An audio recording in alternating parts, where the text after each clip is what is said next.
little red button? Yeah, push the little red button. Welcome to the Netpicks podcast, episode 2. They call me the captain. You can call me Susan if it makes you happy. And the Renfield to my Dracula is, of course, the podcast machine, Mike Larkin. Good morning, Mike. Good morning, buddy. I look forward to what we're talking about today. It's going to be a fun topic for everybody to listen to. Yeah, sorry for the analogy. I know nobody wants to be Renfield. I'm okay. I'll be alright. I'll let that slide.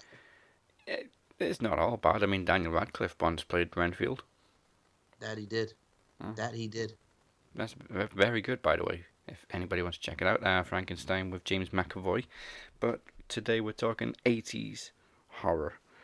As determined by the Wheel of Fortune last week, it is 80s horror, unquestionably the golden age of horror. I mean, sure, horror is better made these days in terms of realism, but how many characters of the last 20 years have left a lasting impression, like Michael Myers, Freddy Krueger, Jason Voorhees, Chucky? Yeah, okay, the first Halloween was 1978, but, you know, most of the 30 sequels came in the 80s. Okay, and disclaimer, of course, before we begin, every movie has to be at least a year old in the interest of professionalism on my part. That's not going to be an issue this week because the 80s were fucking over 30 years ago. Yes. Over 40 years ago. Jesus. Alright. Technically, I'm an 80s kid, even though I was born in the last month. Really? You're going to be using on a technicality there, man? Hey! You were one day off a 365 with a knowledge championship, so I'm using this one. Yeah, whatever. Okay. You got me. Alright, so before we open the curtains, let's kick things off with 5 films or less, because we took like 5 or 10 minutes to solve it last week, so I figure if we pick the actors now, we can do some research while we discuss our picks and then come up with an answer at the end of the show. Alrighty. So if you pick one actor from any of your 2 chosen 80s horror movies. Okay. Yes. Well, for the first one, I got to pick Jack Nicholson because my first movie I picked was The Shining. Alright, so we got to link Jack Nicholson to, and I will pick Johnny Depp. Jack Nicholson and Johnny Depp. Wow. We will connect them in 5 films or less by the end of this show. Okay, so up first, take it away with The Shining. So for me, I mean, how can you not go wrong with The Shining? You have friggin' Daddy! Daddy! You have the twins. You got him talking about, Wendy, I'm home. Wendy, darling, I'm not gonna hurt you. I'm not gonna hurt you. I just want to smash your brains in. Here's Johnny. Who's Tony? A momentary loss of muscular coordination. Like, how could you not go wrong with this? This is just pure horror. Jack, you know what it is for me? The imagery of the poster and actually watching the film, because Jack Nicholson is out of his freaking mind. It's just one of those things where if you want to talk about classic horror, and this came out in the 80s, you know what I'm saying? This is 1980 right here. Yes. This is the beginning of the 80s and one of the most integral films of the 80s. And when you talk about 80s horror, is The Shining. It's just a madman that is Jack Nicholson, many numerous lines, and just the fact that he goes batshit crazy. For me, it was something that I really loved and just watching over and over again. I remember the first time I watched this, growing up, my mom was a fan of it because she loved, like, The Shining and just thought that Jack Nicholson was absolutely insane. And I remember watching this with my mom. I think it was on FX, AMC, wherever the hell it was on. And I'm like, God damn, would you look at this son of a bitch, Jack Nicholson, just going absolutely nuts? And I was intrigued. And I really didn't just enjoy just this particular film. Like me, I'm a fan of all genres, but particular with horror, The Shining sticks out for me. Yeah, interesting factoid as well. So the scene where, obviously the famous scene where he smashes the axe through the door and yells, "Here's Johnny," that not only took 3 days to film, but they chopped down 60 doors. Jesus. Just for that one line, which of course was also improvised by Jack Nicholson. Hey, either way, however you improvise or not, it's still one of the most memorable lines and scenes, and I love it, man. I truly do. Another interesting fact. In order to make Jack Nicholson in order to make himself agitated, he agreed to only be fed cheese sandwiches for 2 weeks, which he hates. Now that's dedication. That's dedication. Well, first and foremost, you can't go wrong with like a cheese sandwich. I mean, there's grilled cheese sandwiches. Like grilled cheese is very good. Why you Yeah, gotta hate on the cheese there, Jack? there's people in this world who don't like cheese, and I don't understand it. I don't get that either. I mean, what is wrong with you people? I can understand like whatever else, but cheese, one of the greatest Cheese is things ever. life. Cheese, yeah, cheese is life. Give me a pizza, a cheese pizza. Give me some macaroni and cheese. Like, come on, man. Yeah, cheese is so versatile. Hmm. Eat some Swiss, eat some provolone, eat some American cheese. Do something. Make you feel good. One thing I've never seen, I've always known about it, but I've never actually seen it, was the Shining TV movie remake. Oh, I wouldn't even bother with that because I remember hearing something about that. I'm like, no, you can't. You know what it is? It's going to be like my second film. Don't even do the series. Don't even do the sequels. Don't even do the third one. Just stick to the original. Just stick to the original when it comes to Shining. I didn't even bother watching the TV movie. Yeah, well, the miniseries, yeah, it was in 1997, starring Rebecca De Mornay Yeah, and well, Steven Weber. hold on a minute. First and foremost, you can't go wrong with Rebecca De Mornay. I love me some Rebecca De Mornay. So hot, want to touch the Heidi Billy Madison style. But I digress. It's one of those things where I love me some Rebecca De Mornay, but you're also covering something that was in the 80s into the late 90s. So I'm just kind of like, no. And Steven Weber was in it. I know who Steven Weber is, but Jesus, man. Out of everybody to play Jack, you picked the dude from like I Zombie and friggin' NCIS New Orleans and Wings and all those shows, man. Like, all right. Like I said, I didn't even bother, but hey. And he was in Dracula too, right? Wasn't he in Dracula? Um, I'm trying to think. Oh yes, he was in the one with Leslie Nielsen, Dead and Loving It, Uh, God with the damn, man. very, very, very, very, very posh English accent. Okay, but still, I mean, it's again, it's a different time when you have the late '90s, and as the '90s kid, I love it. But when you talk about the '80s, you can't think about The Shining. But yeah, I was not into like, you know what it is for me? It's like when we've talked about this, like when Peter Scolari, when he was on that Honey I Shrunk the Kids, a TV show that we don't talk about, you can't do it for me. You know what I'm saying? Why are you taking these classics and put them into a miniseries or a TV show? I can't do it, man. I just can't do it. Yeah, Steven Weber also had a brilliant line in that Dracula movie with Leslie Nielsen, where Lucy obviously is half possessed by Dracula and is coming on to him, and he's just, very uptight and says, "But Lucy, I'm British," and she responds by showing her breasts and saying, "So are these."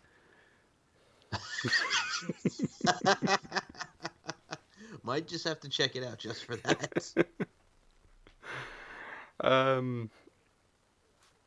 Yeah.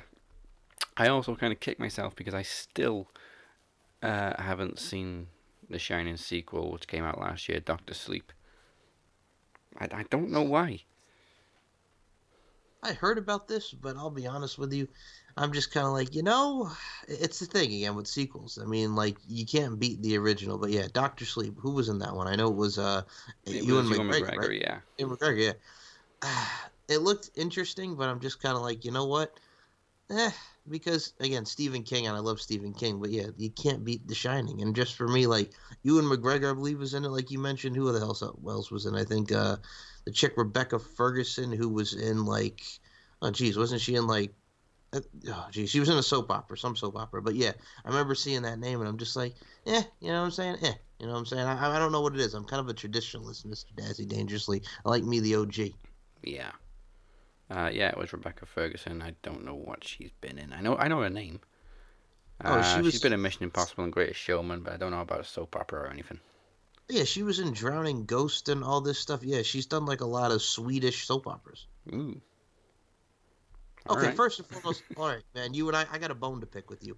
She was in Mission Impossible, Rogue Nation, and Fallout. No, because you know what it is, man? We don't like Mission Impossible? All right, I like Mission Impossible, but can I be completely honest with you?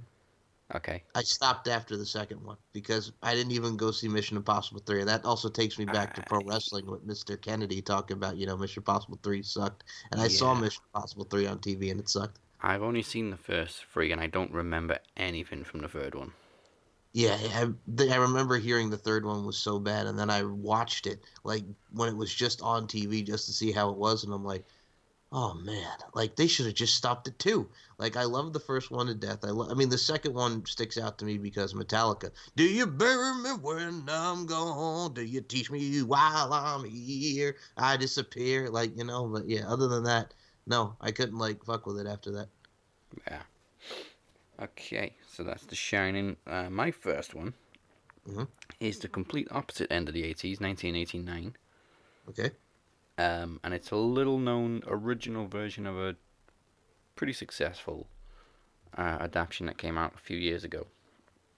So in 1989, there was a TV movie version of The Woman in Black, and it's as British as you can get. There's like a there's like a style to 80s British TV horror where it's really gritty. Like it doesn't rely on jump scares or anything. It's just all creepy. It's hard to explain. It's just got this aura about it. And there's a very, I think it's famous anyway. I know it well anyway. Scene in this movie where she kind of comes in through the window and stares into the camera, and apparently it terrified the shit out of people at the time. And then it went to a commercial break. Just leave it there and then we'll come back to it. Like the most terrifying cut to a break ever. Apart from when Andre Corbiel's furnace was about to blow up. Yes. But there's a very good factoid about this one too. So this one starred Adrian Rollins, who, probably isn't a very recognizable name, but he went on to play James Potter, the father of Harry Potter in all 8 movies or whatever. And of course, Daniel Radcliffe then went on to play the same role in the remake of The Woman in Black. So, nice little link up. Yes. All right. And I believe it's just been re-released on a Blu-ray. I'm not sure why, because 20th anniversary was last year. 30th anniversary, my bad. But yeah, I mean, I think the remake is a lot more intense, and there's a lot more jump scares, obviously, and it's a lot more horrific. But this one just makes you feel uneasy. Like, it doesn't really hide the woman in black either. It kind of shows you her straight away. And she's just this evil, angry looking woman. And she's got the greatest I want to kill you glare ever.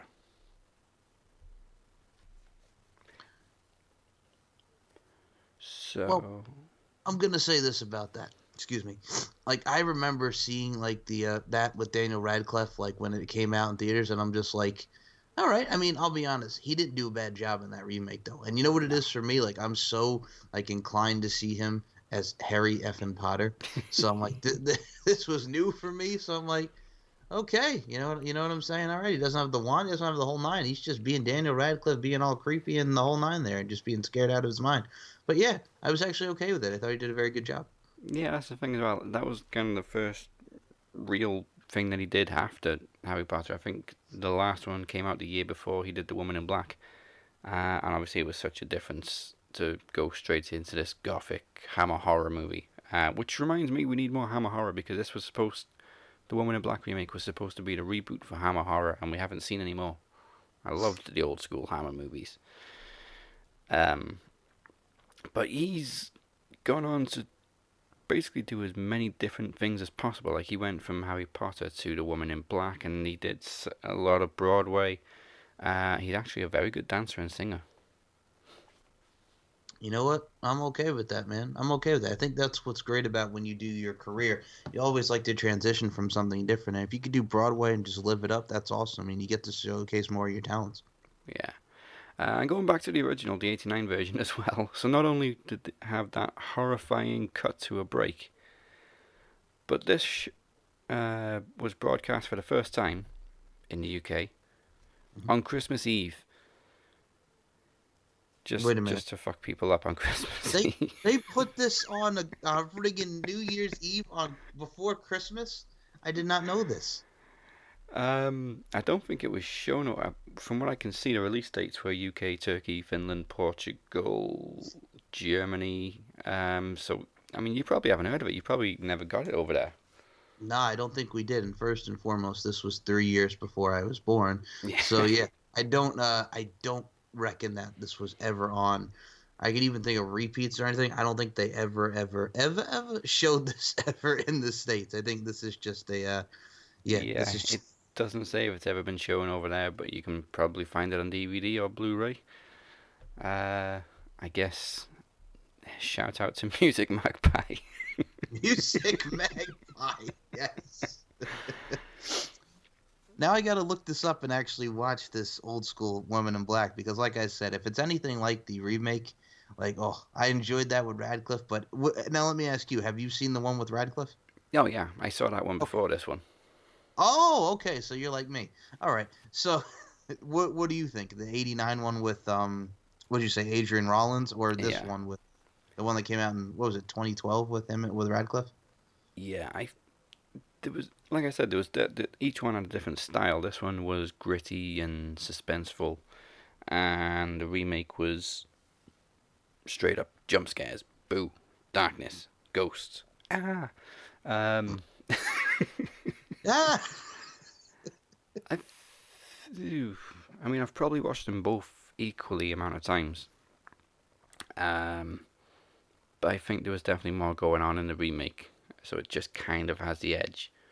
But yeah, I mean, the '89 version is definitely underrated.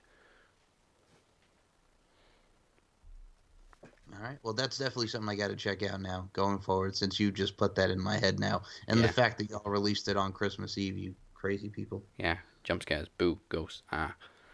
Ah! All right, so what have you got for your second? You already know this, man. Jason Patrick, Corey Haim, Kiefer Sutherland. I'm talking about the Lost Boys, man. Well, yeah, legendary. Yes. Now, here's the thing. It goes under horror comedy. So, I mean, you got the horror side of things, and then you got the comedy aspect, like, Nanook. What about Nanook? What'd you do to my dog, you asshole? And also, so what are you? The flying nun? Like, there's the comedy aspect to it. And the fact that, does it burn? Are you kidding me? It's freezing. Like the scene at dinner, like the whole thing with friggin' Star, and just the fact, like, that infamous "Thou shall not cry," like "Cry Little Sister," like each and everything that is encompassed within the Lost Boys film. All the damn vampires will be here all day. It's one of the things where, for me, I was suspenseful because of the way that they looked and the fact that when they're in the cave, right, and they're going after him. Yeah, After burn rubber does not mean warp speed, which still cracks me up to this day. And how Corey Haim is just putting out his hand and just put like the little cross up with his hand. It's hilarious. And just the fact that Kiefer Sutherland goes, "Tonight," and it has that overall ambiance and just everything about it that I loved. And the fact that they look scary. And then also one of my favorite things as well is okay, so the kill your brother, you'll feel better. No. yeah. Corey Haim was great in Lost Boys. That's just that just showed the chemistry that he had with Feldman, and the whole nine for me is like I remember seeing, I believe Corey Haim was in another one in the '80s too. He's in Silver Bullet, right? Yes. Yes, I remember seeing him in a Silver Bullet. I actually saw Lost Boys first, then several Silver Bullet. I'm like, this is goddamn good with Corey Haim. Like and it's such a tragedy that he died young, man. You know what I'm saying? Like for me, like you can't beat the original Lost Boys. And when I saw him in the second Lost Boys, and he's right in at the end, and apparently he became a vampire. And then friggin' that was the end of Corey Haim. And then the third one, I just, you know what it is too? Like they tried to do those direct to DVD films and with the sequels, and I'm just like, no, you cannot beat what the original was. So for me, yeah. And also Jason Patrick, cool as hell with his shades. Oh, Jason Patrick was the man. Yeah. The only thing I like about the second one is the cover of "Cry Little Sister" by Aiden. See, that was a good cover, but yeah, other than that, I think the whole film was kind of bleh. Yeah, unfortunately. But yeah, the first one's legendary, and Kiefer Sutherland is the coolest vampire of all time. You don't like rice, Michael? How can a billion Chinese people be wrong? Exactly. It's only noodles, Michael. Only noodles. But it's also got that brilliant twist at the end with the grandpa, and he's like, "I always hated this place. All the vampires. Too many vampires." So it's You know like, what? wait, you knew all along? You knew all along, all the damn Yes, vampires. son of a bitch. You son of a bitch. But no, what gets me too is also, you know what it is too at the ending sequence when it's Max as the head vampire. He's like, but I still want you, Lucy. And then they go, great, the blood sucking pretty much. Also, hold on a minute, man. He's freaking killing one of the vampires, and then Corey Haim just goes, death by stereo. And I'm like, that is cool. That is fucking cool. Like, oh, and then they chop the onions up in the tub, and oh my goodness gracious, great way to kill vampires. Yeah. And of course, you can't forget the other Corey with this I know. the frog voice. Oh yes. You know, how much do you think we should charge him for this? Edgar and Allan Frog. Mm. He's, the great thing about him is he plays these goofy characters and he puts on these goofy voices, but he plays it so straight. Oh, he does. Like there was so many lines in there with him that I cracked up. Like the little kid laddie, the one that was with Star, like the little kid that was like little half vampire, right? And then he goes, "Holy shit, the attack of Eddie Munster!" Like, come on, man! Like you can't beat comedy like that. So for me, yeah, and I mean, they've included Edgar and Allan Frog like when he was in like the sequels because again Corey Feldman was the only one from the original that they used besides Corey Haim at the ending of the second Lost Boys. But I'm like just being the focal point of the Frog Brothers also and the other two, I'm just like, okay, I understand it, but I'm like, nothing just will beat that original cast if that makes sense. Yeah. Out fucking standing. Out fucking standing, yes. Or also in the beginning where they're singing "Groovin" on a Sunday afternoon, and the mother, and she's letting them like no. And also the fact that she friggin' gets ripped up by the hounds of hell. You know what I'm saying? And Thor. First of all, Thor, man, the dog was a badass dog, man. Hello. I think every dog in a horror movie is badass because yeah, right it makes you even more not want anything to happen to them. That is true. But also, what was amazing about that too? Remember when they go to dinner and then friggin' he's calling her, "Mom, he's gonna kill me! Oh no, Mom!" And then she's running to the car all frantically, and then he's just sitting there drinking and eating the dinner, and I'm like, it's just so funny because it just the whole thing like he's screaming, "Oh, Mom, no, he's gonna kill me!" Ah, and then he's just sitting there drinking, eating. It's just amazing. Yeah. And the infamous beach scene with Tim Capello performing "I Still Believe" on the saxophone. Wow, that's so 80s. Very 80s, but it was cool. Like everything about that film is just cool. You know what I'm saying? And that's the thing with me. Like that's another thing as a kid I remember because my mom knew there were some scary spots in it. Like I remember watching as a kid, my mom would put the blanket over my head. You know what I'm saying? But as I got older, I realized what it was, and I'll tell you a little funny story about this. We were going to get a movie from Blockbuster, and we had purchased Vampires, which was a movie around the time like 2004, where it was like he gets arrested, then he goes back to the hood, and everybody's vampires. And I'll be honest with you, it fucking sucked. So we're like, well, this is a waste of a rental. What are we gonna put on? We put on the Lost Boys. You know why? Because you can't beat the effing Lost Boys. Wanted to try something new and different on the horror front, Dazzy Dangerously, but it did not work well in our favor. No. You wanted something different. And then this is the days, kids, of Blockbuster, when you actually had to rent a movie. Before we had Netflix and friggin' all this other crap, you know what I'm saying? We had Blockbuster and a little Hollywood Video. Kids today don't know. Kids today do not know. Like, I'll be honest with you, I frequented both Blockbuster and Hollywood Video, but I was more of a Blockbuster kid. And besides, where I lived on Long Island, 10 minutes from my house, and you know what's in the place of Blockbuster now where it used to be? A Walmart? An urgent care place. Ooh. Yeah, so we went from having like a Blockbuster to a friggin' urgent care place. Fair enough. Fair enough. Yes, also in the same vicinity as a gym. So how about this, man? If you got a problem while you're working at anything, just go over to urgent care. Just in case you absolutely gas yourself out, blow yourself up. Just go on over to urgent care just in case you get hurt. It's Cheap all plug. in the vicinity. Yeah, cheap plug. And then friggin' while you're over there, go on down to Bagel Boss, man. In case you're hungry, you got everything. You got the urgent care in case you get hurt, work up a storm, go to Bagel Boss or Bagel Boss and then eat. Oh, my goodness gracious. And then there is a store there, by the way, but it is not Walmart. It is Stop and Shop, Dazzy Dangerously. So you got everything right in the vicinity. And they also got a Dunkin' Donuts over there. Dazzy Dangerously, you were living the high life if you were in that mini mart over there in Bayshore, Long Island. Get yourself some Dunkin' Donuts, get yourself some bagels.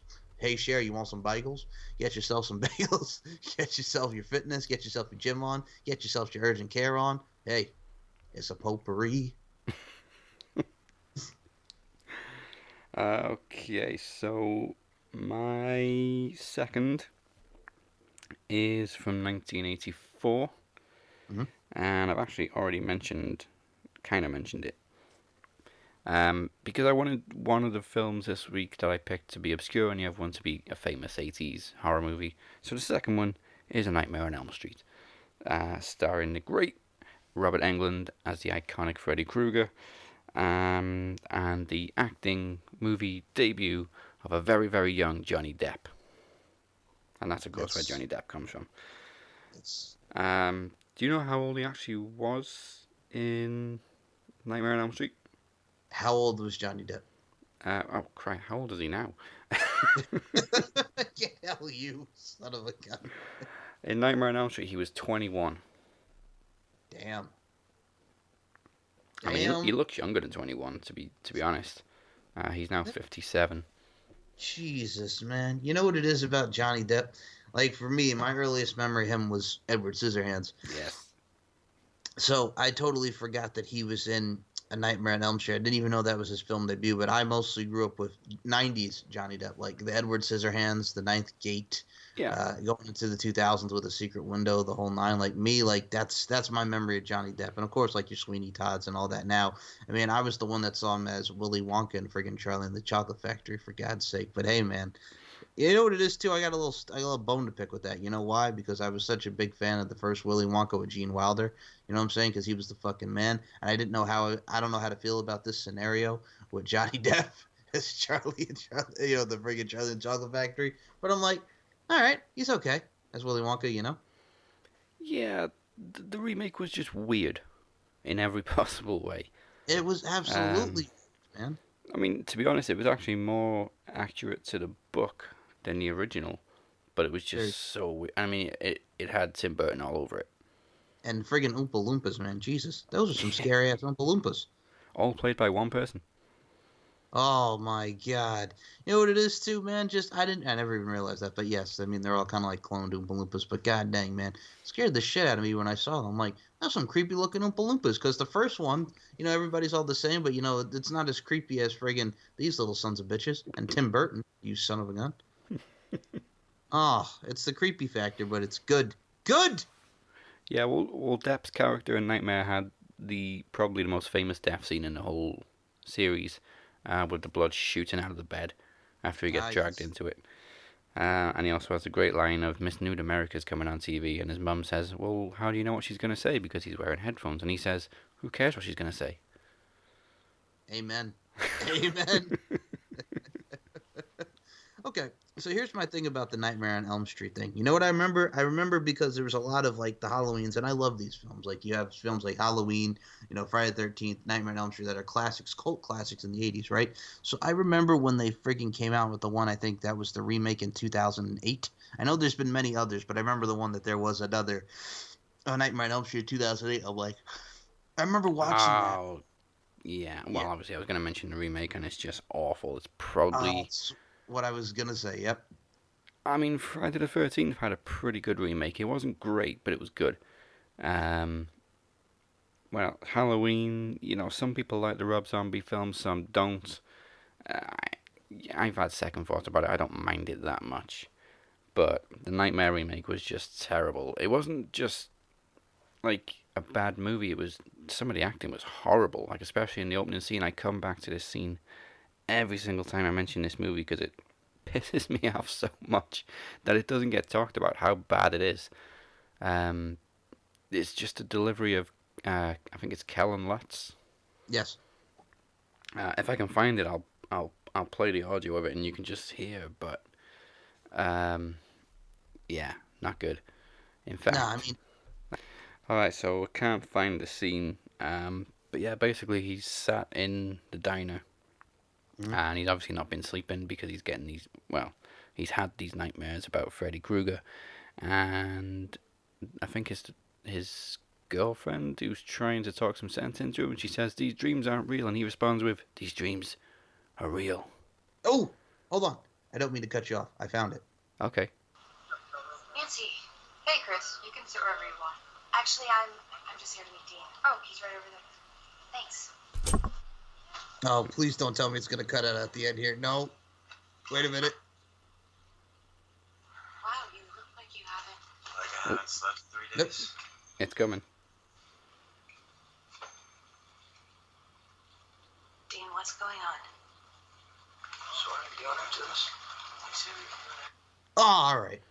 Well, It cut. Oh, you son of a... you son of a bitch! It cut.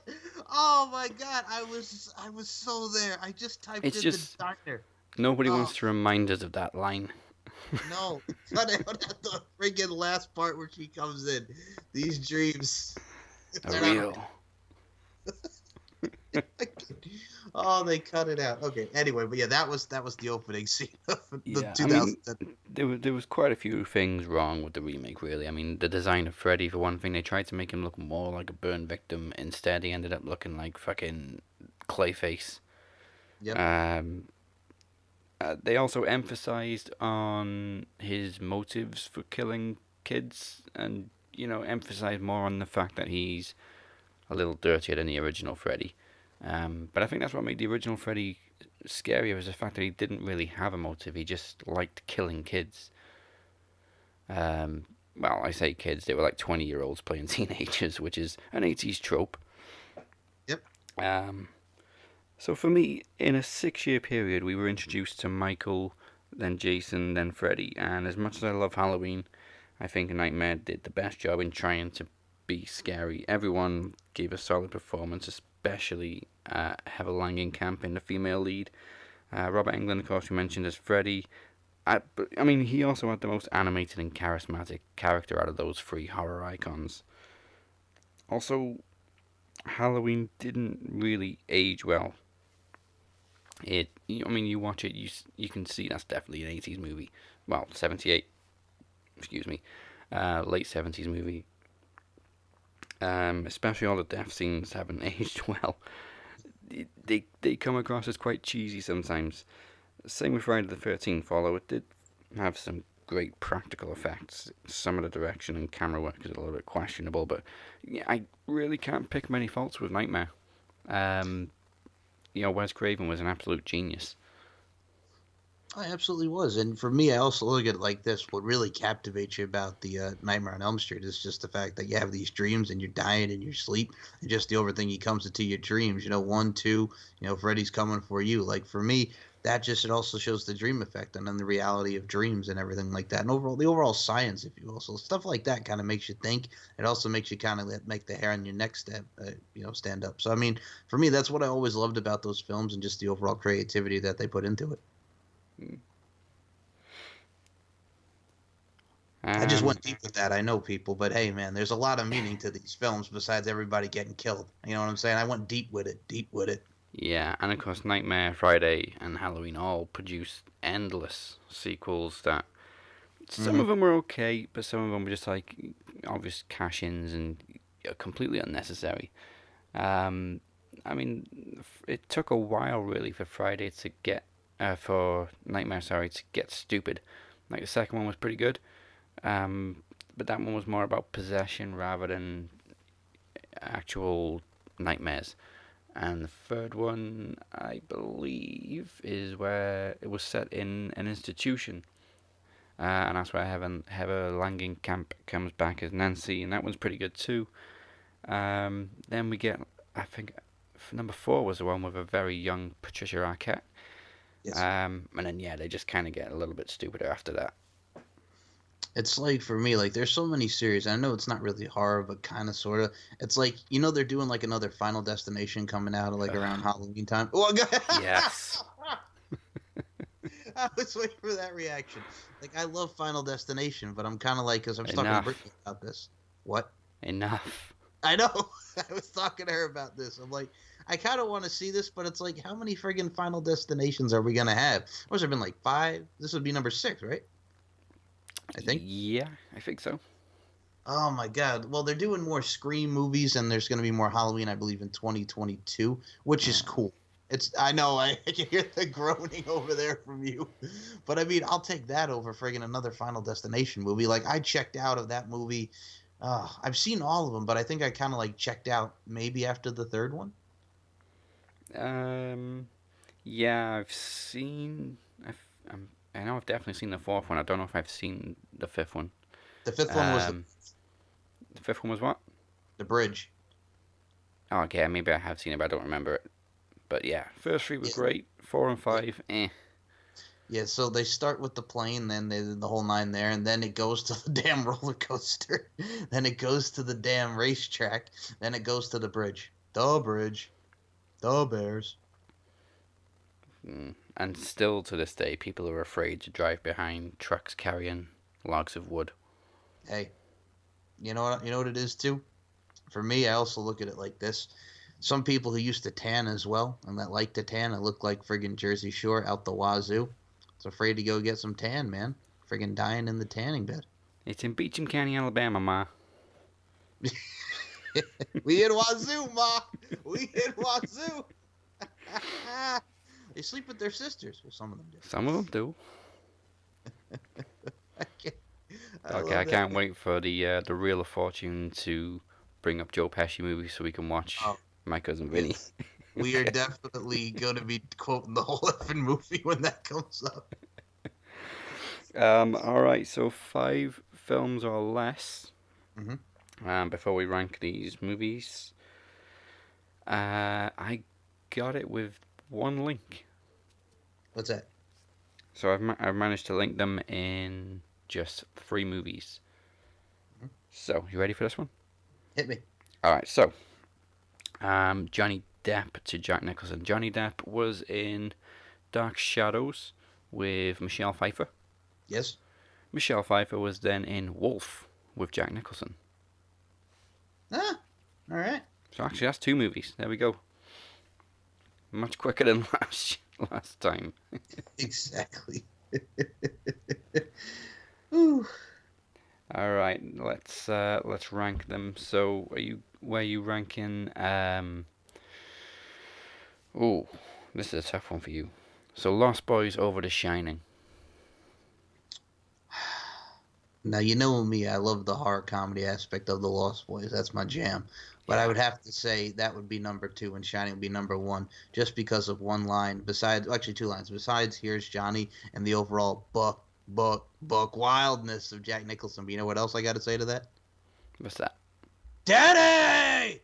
Daddy! So, yes. It's like Eric. He was the original Eric Young before Eric Young. Next week! Next week! Daddy! I'm not gonna hurt you. I'm just gonna bash your freaking brains in. That too. And just, oh my god, I'm just gonna bash your fucking brains in. Yeah, I love that friggin'. So yes, The Shining number 1, Lost Boys number 2. It's just so good. Okay. Now we get to rank them above or below your previous choices from the first episode. So, Twisted Desire or The Shining? That's, first of all, I don't want to have Melissa Joan Hart come after me and just plot my death after that, but I hate to say it, The Shining. Yeah, has to be. Absolutely, I have to say it because it's the fucking Shining. Alright, so that leaves The Lost Boys. Is that going above Twisted Desire or in between the two or beneath 1BR? Where are you going? Above. Ooh, so The Shining, Lost Boys, Twisted Desire, and then 1BR. That's your list so far. Yes. Alright, fair enough. I enjoyed 1BR because it was creepy as shit, but I mean, it's relatively new. And Twisted Desire is more, it's based off a true story, but I mean, it's just, it's more like, drama, horror, if you will, because it's just so oof and suspenseful. But for me, that's my rankings. Yeah. Alright, so first of all, I think I got a list Nightmare on Elm Street above The Woman in Black. Just based purely on the fact that it's more famous and it's the pace is a lot faster in Nightmare. Fair enough. So, do I put Nightmare above or below Bill and Ted? Ugh. You got to put him above Bill and Ted. I got to. Make the decision, Daz. I know you love you some Bill and now. Ted. Just make the right decision. No, just make the decision. I know you love Bill and Ted. Just make the decision. You know it's the right one. Even do it if you. It is. So yeah, Nightmare, Bill and Ted, Woman in Black. Oh, I think I gotta put it at the bottom. No, wait. Okay, Bill and Ted's definitely staying second.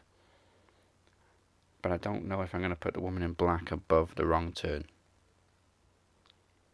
I would put The Wrong Turn, man. Wrong Turn is much better than The Woman in Black. Yeah. That's all. Yeah, but then you get to The Wrong Turn sequels, and then that's a whole different story. Well, first and foremost, we either just stop this show now, Mister. I won't put it over Bill and Ted. It's hard. Yes, you can. Just freaking put it over Bill and Ted with Nightmare on Elm Street. I can sense the pain in your voice that you had to do that. It did hurt. It did hurt. It hurt. I mean, I think it was a lot easier for you because you had two very well-known movies this week, and last time they were hidden gems. They were. Yes. Oh, they were hidden gems. Yes, they were. But, it's one of those things where when you have The Shining and The Lost Boys, two great films, and again, it brings me back to my childhood because my mom loved that from the 80s, and same with The Lost Boys. And I think my mom also enjoyed, I think it was around the time when Jason Patrick was in Rush. You know what I'm saying? I might have been before that, but I knew about Jason Patrick. And then this is the days of the VHS. So I originally saw The Lost Boys on the VHS tape that we had. So, yes, kids these days will not know about Blockbuster and VHSs. They just won't. But, yeah, no, it's just, it has the memory of it. Just watch with your family and the camaraderie and also just scaring the living bejesus out of you, man. And also laughing at the same time with The Lost Boys. So, yeah, it's good. It's good. You say Blockbuster to kids and they just think, oh, it's that store from South Park. You just want to smack them. First of all, very nice reference, but you just want to smack them. But for the love of God, because they just won't have to deal with that. They won't know what it's like to having a friggin' tape, putting a blank VHS tape in there and taping something, or just watching VHS and a whole VHS player. They got DVDs. They got all these things. They got friggin'. Oh, God, they got the DVD boxes. They got the whole nine, man, where you can go to your 7-Eleven and just rent the movie, for God's sake. Hello. Yeah. All right, so let's spin the Wheel of Fortune and find out what the topic is for the next episode. That was Redbox, by the way, I believe I was meaning to say, not DVD box. I don't know where the hell that came from, but yeah, let's go with that. Get spin the wheel. Okay, coming of age. You kind of did one this week, so it's basically like... Stand By Me, The Sandlot, The Goonies, movies like that about groups of kids coming together as friends and kind of learning how to grow up. This should be fun. So basically every 90s movie ever. Yeah. I think we can fit Lost Boys into that category. So we'll see what we come up with for next time. Oh, that's going to be tough for me, man, because I got to look at like 90s films and 80s films coming of age. That's interesting. It's something different. Yeah. It's most of Corey Feldman's filmography. Pretty much. Can I put Angels in the Outfield in there because they were orphans? I guess. I mean, I haven't seen it, but I'll say yes. You've never seen Angels in the Outfield? No. What? He sees an angel? Tony Danza, Danny Glover, I tried to see Angels, I really tried. You've never seen Angels in the Outfield, and then the father just walks at him and he cries? Friggin' Joseph Gordon-Levitt? What the fuck? Well, now you've got to pick that one for the next episode. I probably will, yeah, because that was a great movie. But what the fuck, Daz? How have you never not seen Angels in the Outfield? Christopher Lloyd, man. Damn. Damn what? That's a good cast. You've never seen Angels in the Outfield? No. What the fuck? Where you been?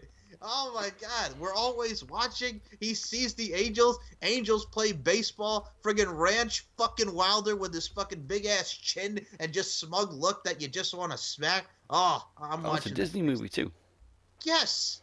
Friggin' you not knowing Angels in the Outfield. Friggin' Miguel. I'm gonna miss him. I really lacked Miguel. Miguel treated you like shit. Miguel fucking sucks. I'll save this for the next episode, but there's a little appetizer for you. Dazzy Dangerously and Angels in the Outfield. God.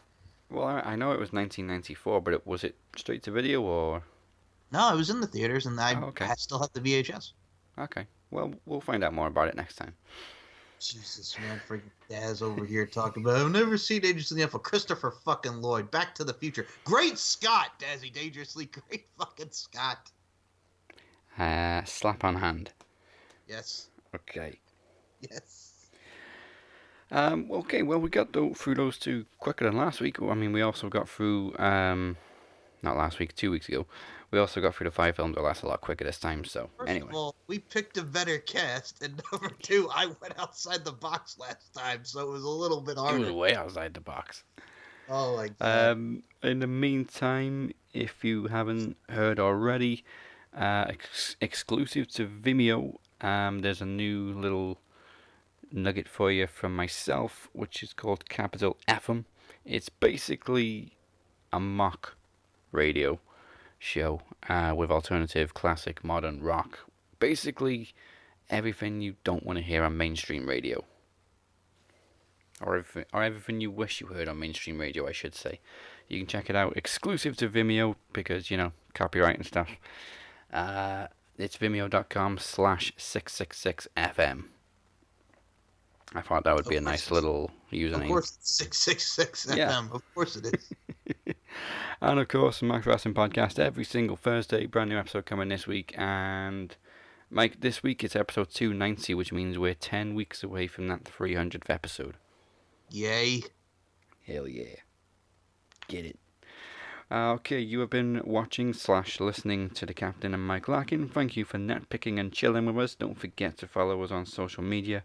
There is no account for this show, but make sure you follow Four Corner Union on Twitter along with Max Wrestling UK and of course the Max Wrestling Facebook group for all of our shows.